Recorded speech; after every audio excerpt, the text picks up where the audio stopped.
Awesome. All right, so to kick things off, we're going to start with an industry panel. If I could please have our lovely panelists come up and share the stage with me.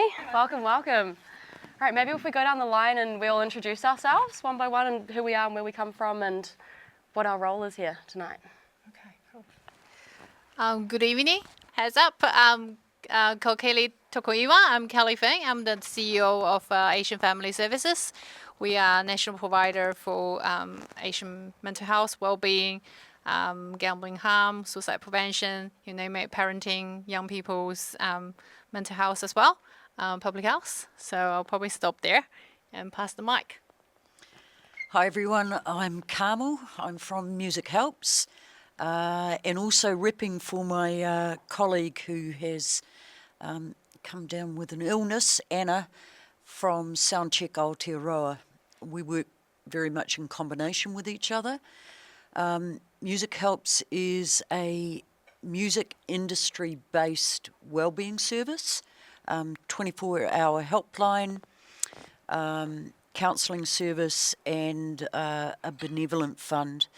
I also work in the live industry, so I am dressed like this because I've just hauled ass from Power Station, where I work in the afternoons. We think it's really important that to understand I have no talent, so I don't get the whole artistic thing, but I get the live thing. I've been crewing since for the past 30 years. Wow. So I understand the live music industry extremely well and the pressures that artists and my colleagues are under.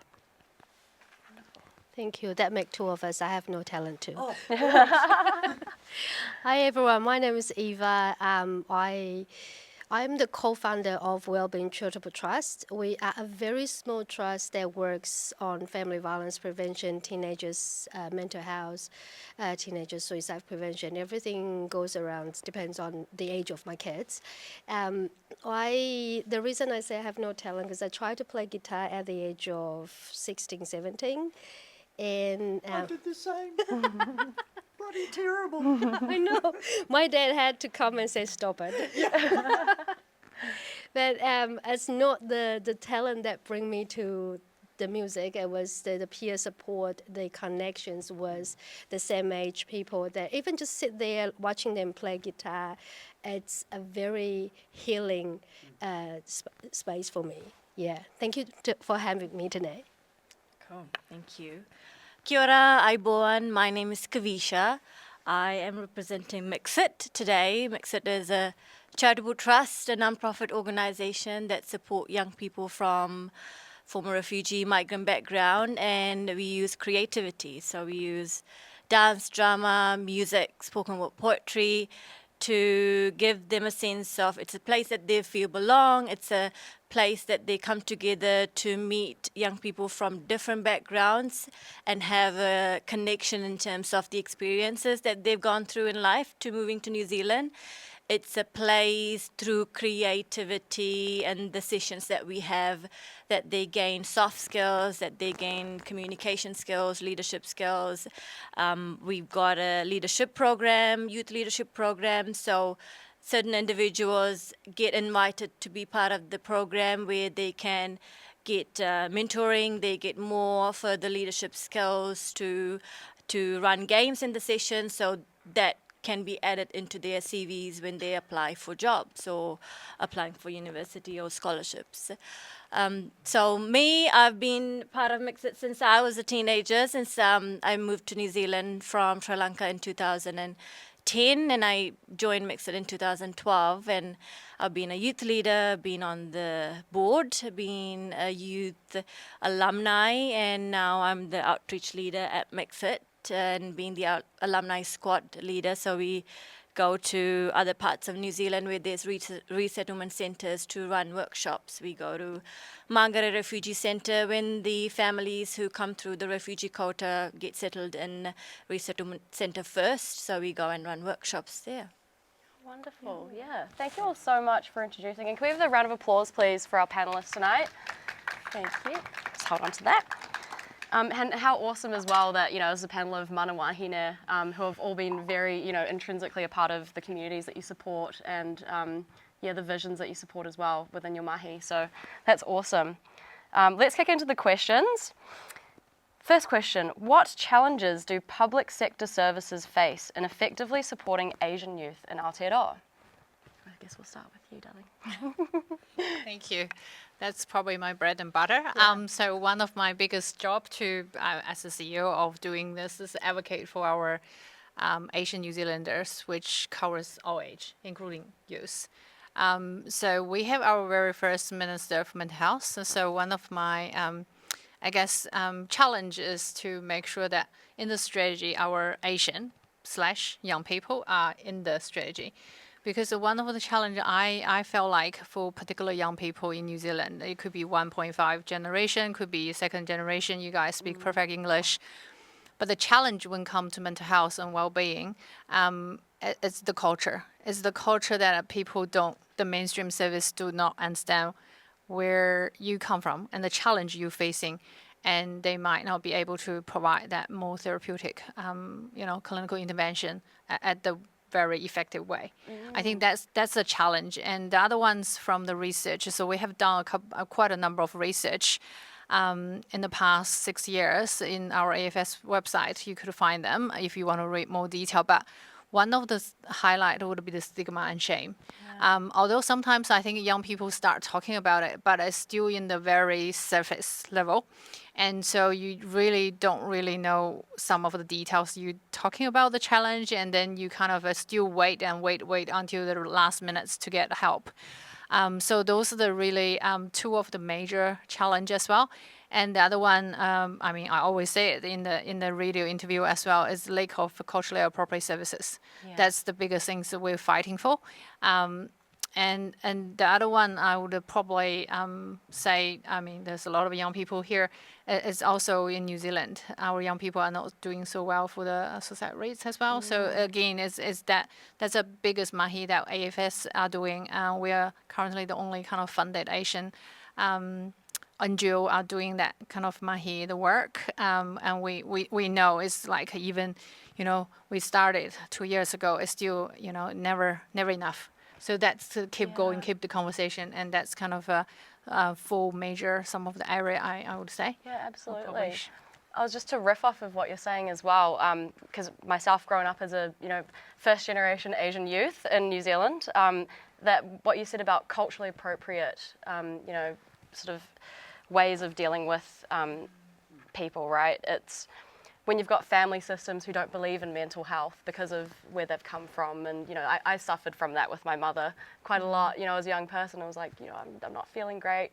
But it sort of gets shut down because culturally and traditionally where she comes from, it's, you don't have those conversations. And so having some people like you guys who are available to give those culturally appropriate, responses and to guide young people in the right direction. Definitely. It's super important. Yeah, I totally so understand that part. But I also want to, as I'm a mother of three, so I'm not like defense all the mothers in this room. So it's also that lack of, because when the first migrant, where we come from, like I originally come from China, but like I was lucky, I was trained medical doctor. I had some knowledge and did a bit of parenting program in New Zealand. So you kind of in the mix of knowing some of the knowledge. But I believe all the mothers who are Asian want to do good, but they haven't got that toolbox and skill set. Absolutely. So one of the exciting things that this year in the Asian Family Services for our suicide prevention program, we're going to develop something that are for the mothers, particular, and young people to have that toolbox to be able to have that conversation in the healthy way to help our young people as well. Wow, yeah, that's amazing, Mahi. That will be exciting to watch out. Yeah, wonderful. We'll pass it along, keep going along. Challenges in the public sector. Well, we're private sector. Yeah, right. So we are music industry focused. Very similar though, and I acknowledge and appreciate this as Asian community, but that reach out is across all sectors. Yeah. Growing up, hearing people being told to harden up take a concrete pill, sort your act out. I think that's unfortunately multiracial. Across the board, yeah. But one thing that we need to be doing as a society, and I acknowledge the work you do, is finding culturally appropriate mechanisms or solutions or just sounds for as appropriate. I had it's interesting sitting with you. I had a young African immigrant ring last week, a singer-songwriter. I had no one immediately who we could call on to help her.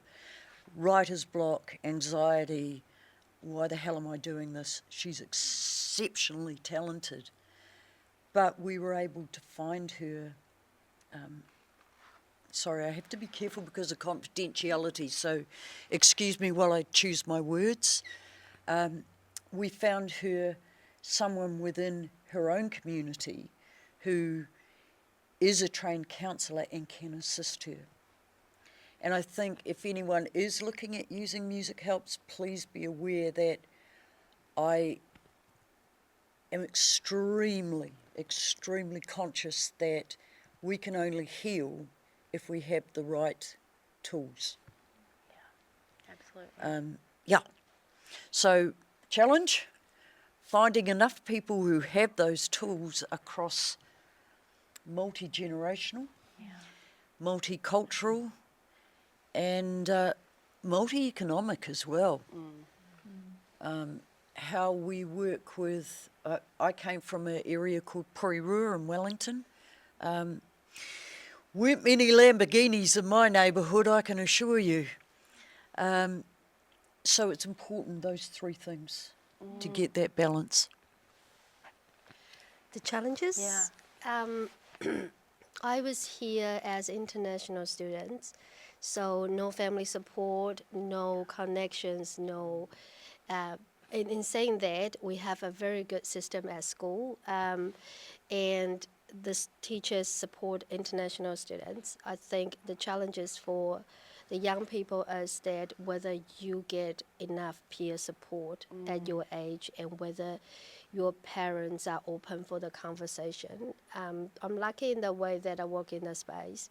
So when my children bring up some sort of conversations that I'm comfortable to discuss, but I've also heard that there were children constantly reaching out to their parents and say, I need help, I need to talk to someone, and the parents goes, that's nonsense. Like you said, toughen up. In our language, do we edit if it's not a good word? But in our language, was it bitching up? Same principle.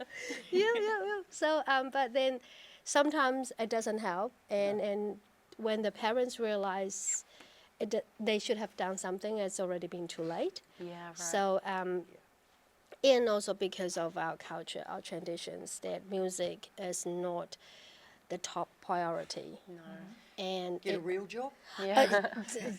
you say that? Oh yeah, I've got a real job. I remember one of the evenings I was playing guitar in my room, and my dad come and say that, what are you gonna do if even you can master this guitar? You ended up playing guitar in some bridge hall or something, and I was like, but I really enjoyed it. Yeah. So, and then they push us on the academic or business or whatsoever, and that I was lucky in a way. My parents sent me overseas, so I was able to be free from the traditional standard and being able to thrive from there. But I would encourage the young people to really believe in yourself. If you think that something is your talent and people have been telling you that, don't give up. Just keep trying and build your own connections. Us parents might not understand, and you might think that us parents are very annoying at the time, but nevertheless, we're going to be your backbone. And even we hated what you do at the time, but we're still going to support you. So just reach out for help. I find this very weird. Anyway, this microphone. I think in terms of Mixit as a charitable trust or as an organization that's a non-profit organization, that's where my thinking is coming from. Everything that we have to do, paying for the staff, for resources, for operational cost, for the guest artists, for food, it's all funded by somebody. So we do find funding is a really major challenge for us to really run sustainably over in the future, to pay for the staff who really going to have the workshops ready, you know, and some funders doesn't want to pay for those operational costs. They want to pay for the really exciting stuff, the performances, but those things are not going to happen if there's no funding for the staff. So funding is a huge challenge, and funding is a challenge in terms of sustainability, to be able to have multi-year funding to start a project and continue it. And you know, you get funding for 3 years or 2 years to start a project, but then actually at the end of it is that you find all these nuggets of gold to continue, or good ideas or connections that you want to continue, but then you got to go back to the square one in terms of finding the funding to continue this. Totally. So that is a big challenge for us. It's a challenge in terms of in terms of the position and the value that the parents give to creativity, and not the same status in terms of English or maths or tuition classes to go to English and maths. So that's a challenge for young people to really, I love doing music, I love dancing, and I love creating stories, but then I've got to go to this on Saturdays or to this on my, on the day that we have our sessions. So that's a challenge. It's a challenge to communicate what we do with the parents. I think young people, even I found I don't have the right words to explain or make my parents understand what we do at Mixit, or what the benefits you get out of being part of it. So young people find it very challenging to articulate the creative part of it, or the skills that you're learning through this creativity, which are really important when you go to university, when you go to work, when you want to be ahead in life in New Zealand. So that's a challenge as well. It's a challenge when it comes to faith and religion, and what things that you can do in creativity that are not acceptable by religion or acceptable by faith. Certain type of music or certain way of dancing is not acceptable if young people really want to do it, but then it's like, I can't do it in front of an audience, or I can't do it in front of my community because they will talk behind my back, or they will talk to the other parents, and then they will have all these drama around stories, and my parents need to deal with it. Lots of young people say that. Yeah, I think that's really interesting as well, bringing up, the funding thing, because I think we all see that across the board, right? There's just the lack of money everywhere. But also on the point of young people, the expectations with the current economic climate to work, instead of following their passions and dreams, even working instead of going to uni to get an education. It's like, your passions fall down that priority list, and when there is a lack of social funding, there is no sort of opportunity to say, hey, actually, maybe I don't need to, maybe I can work just part-time or casually, and so I can continue doing what I actually care about in my life and what's actually supplementing me as a human being. And I've seen that a lot as well, working with Rangatahi and Crescendo. We mentor young people who come from all sorts of different walks of life, but it's that challenge of like some weeks they can't come in because they have to work their part-time job, and that's a really interesting point to bring up as well. We'll keep moving on. So what structural or cultural barriers exist within the music industry for Asian youth? We can start with you. Okay. Come back along this way. I just feel like we kind of touched on based that. on it in the last question as well, in terms of faith and culture, or faith and religion, things that you can do, cannot do, in terms of moving your life, family's life into a new country, and most parents do that for a better education or better opportunities in another country that you might not get in your home country. So then there's a certain expectation of you got to do a certain career or a certain job to be able to support in your income or have a certain certainty in your life. So music or creativity comes the next. Comes like a hobby or Totally. passion that you see on the side, you do on the side, that I feel like it's it feed into this question that we're talking about. Totally, yeah. You're so right. Gonna pass along. We can just quickly answer that. Just structural or cultural barriers, which we mostly talked about before. Oh, well, if I can bring the example that my dad has the most beautiful voice and he played classic guitar, modern guitar, but this is his hobby, not his career. He has to do business because he had a family to feed and he has expectation to meet. I think that happens in New Zealand as well. When our kids look Asian, look Chinese, they try to be something different. People will actually categorize us in a certain way. Like people think that Chinese people are all very good at math. or in classic music or something, but we actually have very, very talented people. It's just the mentality of what is the better. The parents think further. They want you to have a sustainable life, and we all know that artists sometimes can be very competitive or can be very challenging, and this is an entire new world for us. We know business work, we know community work, we know how to find your job and how to make your life sustainable, but we don't know artist world. We don't know how do you survive. And I think that's one of the messages my dad sent to me, is that I don't mind if you want to play any music, but how do you make your life sustainable? And then that's why he completely shut me down. Yeah, right. I think that's multicultural. I'm not. I don't think that's specific to any specific culture. Certainly, when I told my father I was going into the music industry, he said, "That's good, dear, but there's always that secretarial job going at his mate's law firm." The music industry itself.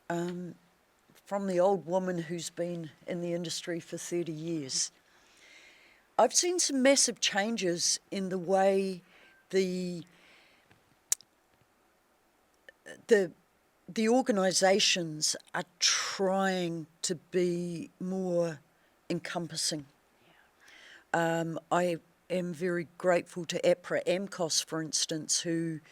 Does everyone know APRA? See, this is the thing that's probably just as important. APRA collect royalties if you're a songwriter, and you've written a song and Han's going to sing it. He sings that in public, she gets some money. So it's all of these sort of things like APRA AMCOS, the performance of the song in a live environment. Are you putting your returns into recorded music? All of these organisations don't see culture. They see art. They see a singer-songwriter.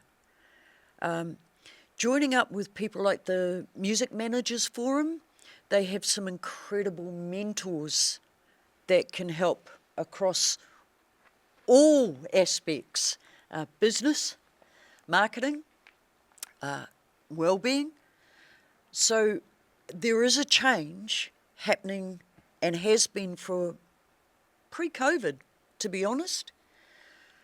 But I'm not sure that how many people in this room knew about APRA AMCOS. There we go. You getting any royalties? $1.27 every 4 weeks. But they do some extremely good seminars. They do a song hubs for instance, they've just done one with the artist Jess B, Afro. which is Yeah. amazing, Yeah. stunning. So keep an eye on those sort of things. That's a new information for me too. you go. It's like no idea. But I think in terms of culture, I think I echo some of Eva's one as well. Like as a migrant and the culture and the youth, even the youth culture, it's just that uncertainty because we know, you want to provide certainty. And again, there's one word I hate to say, is that the discrimination, the limitation of a certain group that you not just have that bottleneck. So those are the things I think a lot of parents would probably hate to see their children or young people not flourishing their life with that pathway. So that's where is the barrier, culture barrier in terms of there's so many layers, but I think that would be the highlight. And by doing, become a doctor, a lawyer, that's something that they know. That's the clear pathway. You're going to earn your bread and butter on the table. Whatever else you want to do, it's up to you after that. I think that's my kind of a highlight, I guess. Yeah. Oh, awesome. All right, we'll keep moving on. How are the public health and music sectors currently collaborating, if at all? Should I start? Yeah. You got the mic. I actually think we could do more. Yeah. So talking about being a CEO in the Asian Family Services, we did a couple of events in the past that are related to, I guess, culture and mental well-being.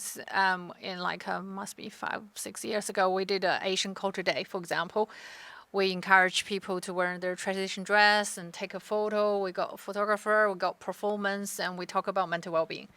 And we invite a lot of different organizations. But we kind of, again, shift it to more kind of a Asian Horror Day, which we focus on a very practical Asian way of we provide free screening tests, all the medical, because people really enjoy that. So again, we could do more, I guess, collaboration in those terms. But one of the other things we're going to do, which I'm really excited under my public health lead, national public health lead. So we're going to have a Asian Mental Health Wellbeing Summit in Parliament this August, and then we're going to have a 50 artists doing their young people. I'm talking about painting their art. Theme is mental well-being. Wow. And what does that mean to them? And this year we shine a light on the young people as well. So really having that using whatever art, like music or dancing, or we start collaboration more on the with Auckland University Cast Center. So we starting having more art therapy embedded in our clinical intervention, because we have really developed an amazing integrated tree model, which we want to use that tree almost like uplifting from one country, implant to another country as a journey. So instead of saying, I have a depression, for example, I have so many different challenges, but using that metaphor of uplifting a tree, obviously you have the root broken, you have the branch broken, you have to rebuild in this country. It's not because you wake, because you are in the new soil, new environment, and how you're going to, grow deeper root and feel belong in this country and produce all those fruit and flourish in this country again. So that's a journey. It's not like you're going to be successful the day you land in the airport in Auckland, So using those as a clinical intervention and public health lens and using that collaboration, I think can be really beneficial for both worlds. I think that's kind of we said the funding are challenging, but maybe this is a good time for us to be innovative and to use our creativity to do better for our young people and to make it work in the mental well-being space. Yeah, wonderful. I love that metaphor of That's great. uplifting the tree and to a new space, and how do you flourish there. We just done research about that. We're happy to be sharing that later on. But follow Asian Family Services, probably LinkedIn or Facebook. Yeah, wonderful. From a MusicHelps perspective, it's important for us to keep looking at how we can keep servicing and supporting music workers, and I use that term because music is work. It is a business. One of my dear friends is the drummer for a band called She Had, a guy by the name of Tom Larkin. And Tom, every time we sit on a panel, hammers it home that music is a business.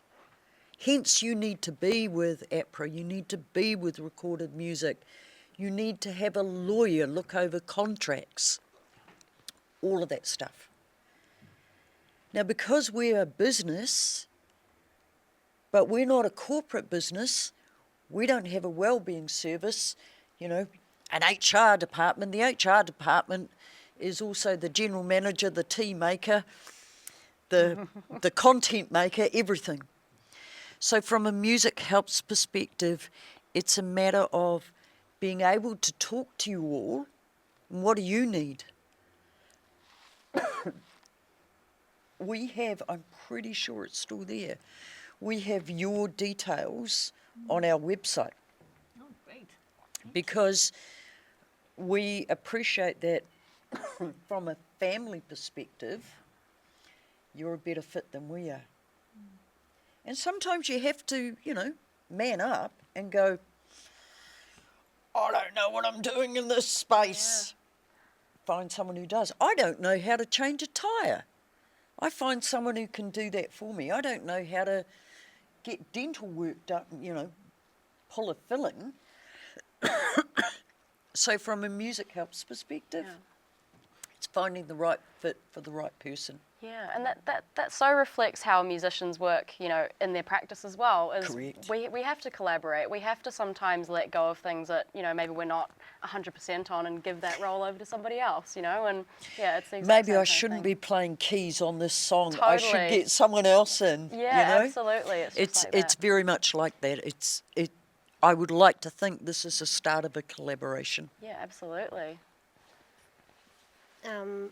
MusicHelps. I would think that we should start with schools. Like you say, this is not a cultural thing, it's universal. But from school perspective, they will see Asian kids or migrant kids get more help.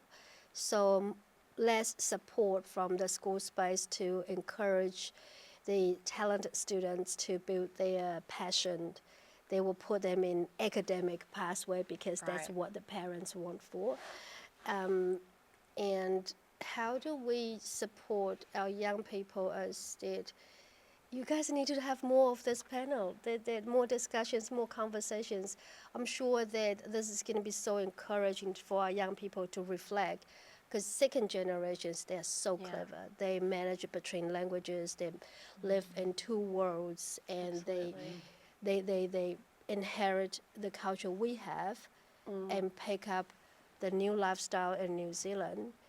They're more tough than we believe and we see, but they just don't have that information and they don't have that accessibility of the opportunities that other people might have. I totally agree with you. Having been in this music industry for the past 10 years now, it took up until maybe 2 years ago for MusicHelps to actually come across, you know, my thing. And I'd been suffering for a long time. You know, it wasn't until then I was like, oh, cool, people I can call. They exist. Yeah, and it was, you know, within 15 minutes I was on the phone with them and I'd been taken down a route and I got help. And it really shocks me that, 10 years of being in this industry and, it took 8 to actually have MusicHelps be put across my table, Can I just leap in here? We're talking about MusicHelps is for people who are already in the industry. I get where you're coming from, and you too. Maybe there's something that could be done with like Rock Quest. Yes, right? And that's Rock the thing of Quest, taking it out Stage of Quest, schools, and that is in the schools. Yeah. Anyway, sorry. No, I love that, Brain's working. Yeah, no, absolutely. Collaboration. Yeah, I think so too. I mean, in schools, finding like space in the timetable as a regular, some kind of organizations to come in and support, would really help. And it's in terms of the school, it's coming from the leadership team to really recognize the importance of creativity in the students' learning, or students' mental and physical well-being, not just sports, but also other ways. Because we do find that hard as well. I mean, we would connect to schools, to ESOL departments or refugee department, but it's a one-off thing. It's not a really, to get the most benefit out, it needs to be a long-term. It needs to be often. There's no, well, teachers change, and there's no pass of the information or pass of the knowledge or pass of the networks, but also finding a space in the timetable that's not after school. It's a part of the curriculum or part of the timetable that has a space for organizations like us to come in and support.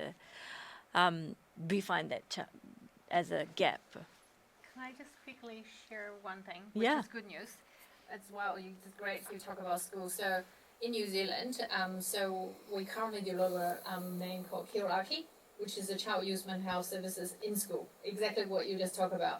That came from Manaki, which is Christchurch after the earthquake. They start doing this holistic approach of having the well-being program in school. So that's needed a lot of I guess collaboration between ministries like Health New Zealand, MOE, Ministry of Education, and all the whole school approach.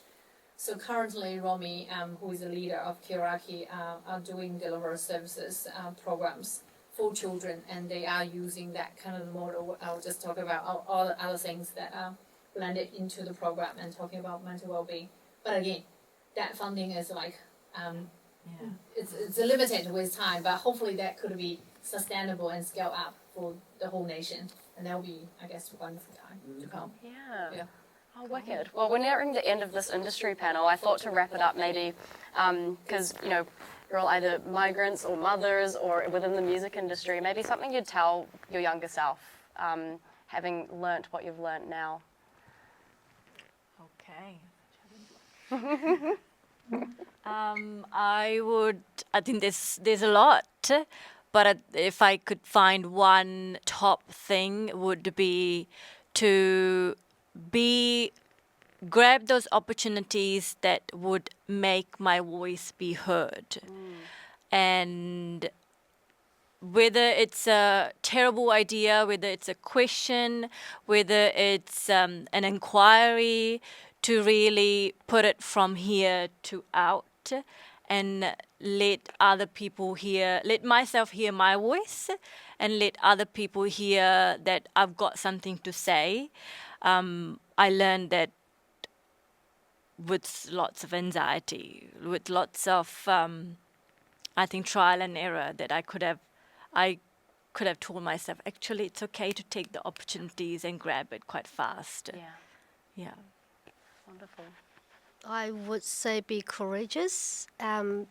Life is not always rosy cozy, so you're gonna hit wall from time to time. But believe in yourself, be courageous, and take the challenges.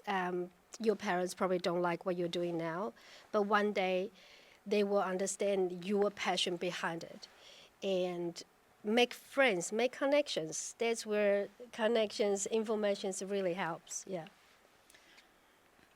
From a music perspective, take time to breathe. You're sitting in front of that keyboard and you cannot get that second verse out. Go for a walk. Yeah. Lay on the floor and contemplate, I don't know, Dunedin sound. You know what I mean? Yeah. So the advice I give anyone in the music industry, whether you're a loader or Ella, take time. Take time to breathe. And that could be as short as getting up from, you're riding that track and you just cannot get the bridge. Go for a walk. and you suddenly there's a bird chirping in the background and go, oh shit, that's what I needed, and back. Yeah. Breathe. Yeah, wonderful. I would say I think you need to like create that natural support. It could be your best friends and someone you can trust to load a real self. Like you don't need to be hide, and it's okay to not be okay, and just talk it out. Don't hold it inside, and then you can have that like I guess space. You need that space and at least stuff that are what's fill you up and what's fulfill yourself, and that's important to create that safer space for yourself and to be able to just be you, and no matter what happened, and recharge and come back, be resilient and keep doing what you do, keep doing what you're passionate about. Yeah, wonderful. Oh, you guys all had such amazing words of wisdom there. Stuff that I'm going to take away as well. Can we have a round of applause for our wonderful industry panelists? And thank you all for the time.